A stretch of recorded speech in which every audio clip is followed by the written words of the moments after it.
xaafadan waa xaafad degan oo iska kuweyt ah oo qurux badan oo qaalin ahayn iska jaban tahay raqiis waaye kiradeedana qaali maaha xaafad iska maaragtay oo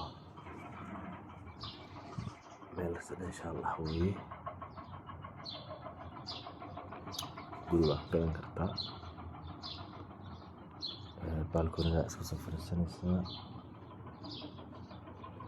tii oo iska cabaysaa geed bay leedahay xaafadda laga soo galo marka